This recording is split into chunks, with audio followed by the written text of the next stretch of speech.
Hello everyone, good evening. My name is Dharmendra Gina. Welcome to back my YouTube channel and I hope कि आप सब अच्छे होंगे। और आज की हमारी जो क्लास होगी वो है इम्परेटिव सेंटेंस पे बेस्ड। और इम्परेटिव सेंटेंस में आपको बता दूँ, इम्परेटिव सेंटेंस में छोटे छोटे शब्द बोले जाते हैं। आज का जो हमारा टॉपिक है कौन सा, इम्परेटिव सेंटेंस, जिसको हिंदी में हम बोलते हैं आज्ञासूचक वाक्य, ठीक ना।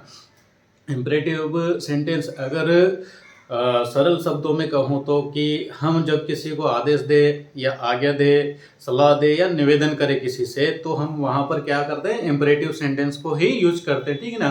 तो इम्परेटिव सेंटेंस को हम कितने तरीके से यूज करते हैं, दो तरीके से। कौन सा, order, command and request, advice. तो इसके स्ट्रक्चर जो होंगे अलग अलग होंगे, ठीक है। जब हमें ऑर्डर या कमांड करना होगा तो हमें वर्ब का first form and object use करना है। एंड अगर हमें किसी से रिक्वेस्ट, मतलब किसी से निवेदन, रिक्वेस्ट से ही हमें पता चल रहा है कि हम किसी से रिक्वेस्ट करें ना, तो प्लस V1 प्लस ऑब्जेक्ट, ये इस स्ट्रक्चर के अकॉर्डिंग ही नए नए सेंटेंस बनाएंगे, ठीक है ना। तो इम्परेटिव सेंटेंस वो होते हैं जिसमें सब्जेक्ट नहीं वर्ब से ही सेंटेंस स्टार्ट किए जाते हैं। किससे स्टार्ट किए जाते हैं, वर्ब से ही। और इसमें जो इम्परेटिव सेंटेंस होता है इसमें हमारा यू हमेशा साइलेंट होता है, कहीं ना कहीं छुपा होता है, ठीक है ना। जैसे कि मैंने मेरे सामने वाले को बोला कि वहां जाओ, ठीक है ना, वहां जाओ, वहां जाओ मतलब गो दियर। तो मैंने यहाँ पर क्या किया, फर्स्ट में वर्ब यूज की एंड ऑब्जेक्ट बाद में यूज किया, और इसमें कहीं भी सब्जेक्ट यूज नहीं किया, लेकिन मैंने किसी एक सब्जेक्ट को वहां जाने के लिए क्या किया, ऑर्डर दिया, ठीक ना, ऑर्डर या कमांड दिया मैंने, ठीक है ना।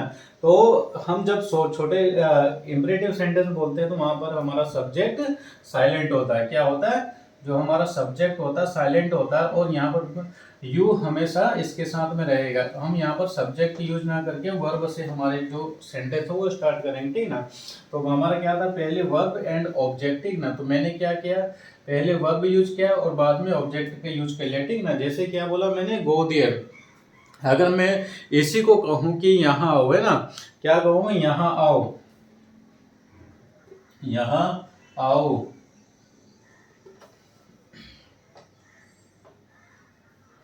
यहाँ आओ, ठीक ना। तो मैं इसमें पहले जो हमारी वर्ब है उसको लिखूंगा, कम, और बाद में ऑब्जेक्ट लिख दूंगा, है ना, कम हियर, ठीक है ना।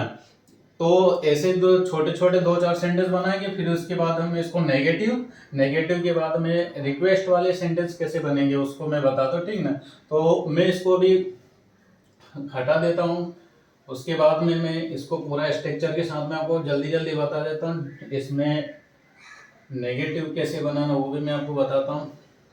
पहले क्या है हमारा, वर्ब, वर्ब की फर्स्ट फॉर्म एंड ऑब्जेक्ट, ठीक है ना।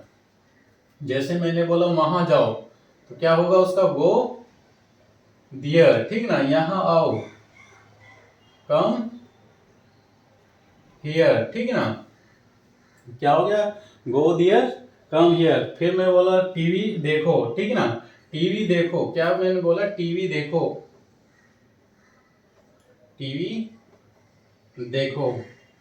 ये थोड़ा देख लेना क्योंकि हिंदी में थोड़ी खराब है। टीवी देखो, ठीक ना। तो टीवी के लिए हम पहले देखने के लिए क्या करेंगे, हम वॉच यूज करेंगे, फिर उसके बाद टीवी। तो ये क्या हो गया, हमारे ये जो छोटे छोटे सेंटेंस है ना।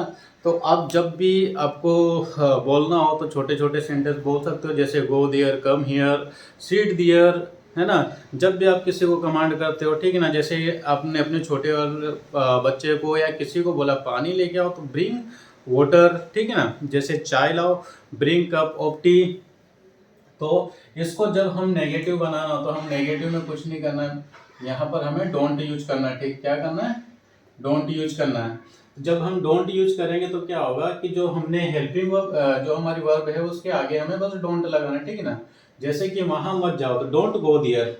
फिर अगर हमें कहना कि वहां मत, यहाँ मत आओ, तो हम क्या बोल देंगे, डोंट कम हियर। टीवी मत देखो, आप किसी को मना करते हो तो उसमें क्या बोलोगे आप, डोंट वॉच टीवी। ये तो हमारी कौन से हो गए, तो सेंटेंस हमारे ऑर्डर एंड कमांड वाले, ठीक है ना।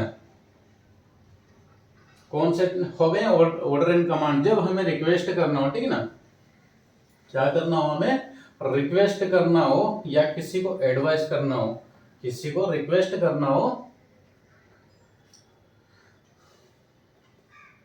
रिक्वेस्ट करना हो या एडवाइस करना, ठीक है ना, तो हम क्या करेंगे, उसमें हम प्लीज लिखेंगे पहले तो, ठीक है ना, प्लीज, उसके बाद वर्ब की फर्स्ट फॉर्म, देन ऑब्जेक्ट। इसमें कोई बड़ी डील नहीं है, बस आप स्ट्रक्चर देखिए। स्ट्रक्चर में प्लीज लिखा तो पहले आप प्लीज लिख दीजिए, ठीक है ना, बिना देखे आप प्लीज लिख दीजिए। उसके बाद आपको जैसे कि किसी ने कहा कृपया इंग्लिश बोलो, ठीक है ना, क्या कहा, कृपया इंग्लिश बोलो या अंग्रेजी बोलो, ठीक है ना, अंग्रेजी में अंग्रेजी लिख दे रहा हूं यहाँ पर, अंग्रेजी बोलो, ठीक है ना। तो अब मैंने क्या कहा कि ये कृपया हमने आगे लिख दिया, अब यहाँ पर बोलने के लिए हम पहले स्पीक लिख देंगे, ठीक है ना, प्लीज, उसके बाद यहाँ पर मैंने लिख दिया स्पीक, और क्या बोलने के लिए बोला हमें, इंग्लिश, ठीक है ना। तो ये इस टाइप का हो जाएगा, क्या होगा, कृपया इंग्लिश बोलो, ठीक है ना, इसे करो, कृपया ऐसे करो, ठीक है ना। तो हम क्या करेंगे, फिर यहाँ पर प्लीज लिख देंगे, हमने प्लीज लिखा, फिर उसके बाद वर्ब की फर्स्ट फॉर्म, करो के लिए हम डू यूज करते हैं, क्या करते हैं, डू यूज करते हैं, ठीक है ना, फर्स्ट फॉर्म हमारे डू है, प्लीज डू, इसे करो मतलब दिस, डू दिस, ठीक है ना। तो ये हो गए। अब जब हमें अगर इसी को ही नेगेटिव बनाना, जब हमें इसी को ही नेगेटिव बनाना, तो हमें क्या करना होगा, यहाँ पर प्लीज पहले आ जाएगा, क्या हो जाएगा, प्लीज पहले आ जाएगा,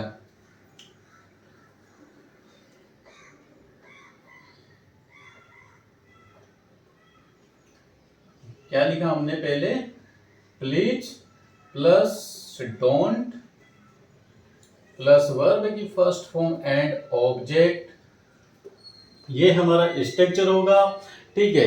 अगर आपको स्ट्रक्चर अगर आप सही से सीख जाते हो तो आप किसी भी सेंटेंस को आसानी से बना सकते हो, ठीक है ना। तो हम कुछ सेंटेंस बनाएंगे, ठीक है ना, क्या बनाएंगे, सेंटेंस बनाएंगे। जैसे मैंने बोला प्लीज मत बोलो, है ना, प्लीज प्लीज इंग्लिश मत बोलो, ठीक है ना। तो मैंने पहले क्या बोला, प्लीज, मैंने प्लीज लिख दिया, प्लीज तो लिखना है क्योंकि हमारा स्ट्रक्चर, प्लीज डोंट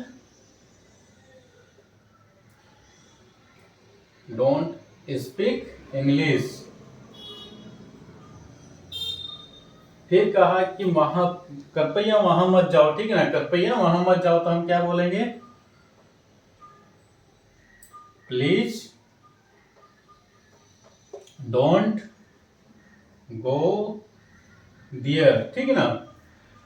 फिर अगर कहा जाए कि वहां मत सो, कृपया वहां मत सो, ठीक है ना, क्योंकि हो सकता है वहां वो जगह खराब भी हो सकती है, इसलिए मना किया जा रहा है। तो क्या हम करेंगे, प्लीज डोंट, यहां पर स्लीप लिखेंगे एंड दियर लिख देंगे, ठीक है। तो ये हमारे क्या हो गए, एम्पेरेटिव सेंटेंस, ठीक है ना। एम्पेरेटिव सेंटेंस की डेफिनेशन क्या है, जब हमें किसी को कमांड करना हो या ऑर्डर देना है या रिक्वेस्ट करना है या एडवांस करना, तो हम क्या करेंगे, इंपेरेटिव सेंटेंस, जहां पर हमारा जो सेंटेंस है वर्ब से स्टार्ट होता है, ठीक है ना। खाना पीना सोना देखना, जैसे कि नहा लो, ठीक है ना, टेक बोथ, ये भी एक इंपेरेटिव सेंटेंस होता है। जरूरी नहीं कि वर्ब की फर्स्ट फॉर्म के बाद में ऑब्जेक्ट ही आए तो इंपेरेटिव सेंटेंस। जैसे हमारा वर्ब का फर्स्ट फॉर्म, हम किसी को ऐसे बोलते हैं गो कम, गो कम, या जो भी हम बोलते हैं गो कम ईट, लुक, शी, स्पीक, तो ये भी हमारे एक इंपेरेटिव सेंटेंस में आते हैं। तो इसमें कोई बड़ी डील नहीं है, ना इसमें ज़्यादा दिमाग लगाना, जो हमारा स्ट्रक्चर है उसके अकॉर्डिंग ही हमें सेंटेंस बनाना है। और हमारी आने वाली जो क्लासें हैं आगे वाली, उसमें हम कुछ समय ज़्यादा बढ़ाएंगे क्लास का, और उससे क्या होगा कि हम जो छोटी छोटी चीज़ें उसको सीखना चालू करेंगे, ठीक है ना। और मेरी क्लासों को देखते रहें और फर्स्ट से अंत तक देखें, क्योंकि मैं क्लास के बीच में बहुत सारी चीज़ें ऐसी बताऊंगा जो कि बहुत इंपॉर्टेंट रहेगी आपको इंग्लिश बोलने में, ठीक है ना। तो आज के लिए इतना ही काफ़ी, कल फिर मिलते हैं अगले वीडियो में। जब तक के लिए थैंक यू। एंड मेरी वीडियो को लाइक करें, सब्सक्राइब करें। Thank you. जय हिंद, जय भारत।